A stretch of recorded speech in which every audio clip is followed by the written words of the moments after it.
Welcome to The Reluctant Leader, an Open Frame Partners podcast short-form video series about leadership. I was speaking with a recruiter friend of mine recently, and she said that more than 80% of her clients are rejoining the job market due to founder syndrome fallout. So what is founder syndrome?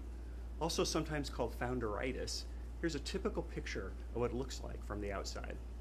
The charismatic founder of many years is ready to retire. The organization finds a new external CEO or prepares one from within. The founder retires. But within 2 years, the founder returns and orchestrates the ousting of the CEO, often to the surprise of the new CEO. Founder syndrome is a real thing, and there are a few organizational internal and external conditions that come together to enable this outcome. First, the founder fails at retirement. Founders are used to being in charge, leading an organization, living in the excitement of the organization's mission. In fact, the founder often sees the organization as an extension of themselves. They become highly resistant to change that feels like a threat to their legacy, even if those changes are necessary for growth and sustainability. With all that in mind, the founder's need for significance is not met outside of the organization.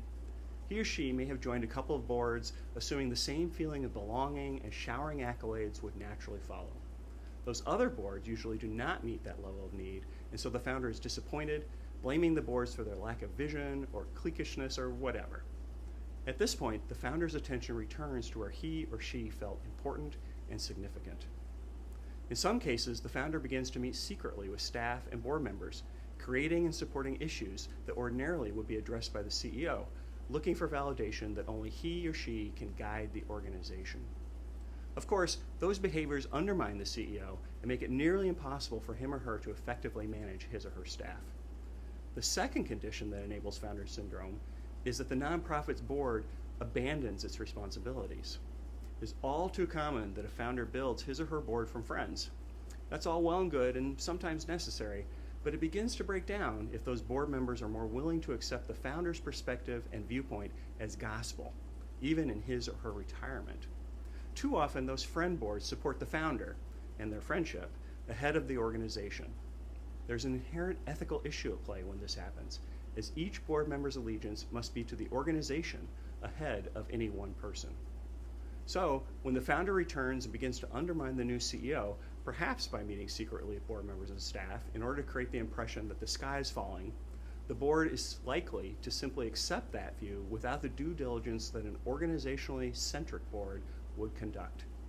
That due diligence is essential because the board has to determine if the new CEO is appropriate to the organization or if the founder is creating strife within the organization in order to return. Understanding the difference and seeking to make decisions based on unbiased information is an essential board function. Of course, a strong board will have already been working with the new CEO to evaluate his or her effectiveness within the organizational matrix and will recognize founder syndrome in action. In any event, the founder syndrome case highlights the need for open and transparent processes. An effective board would never accept a former CEO meeting secretly with staff and board members.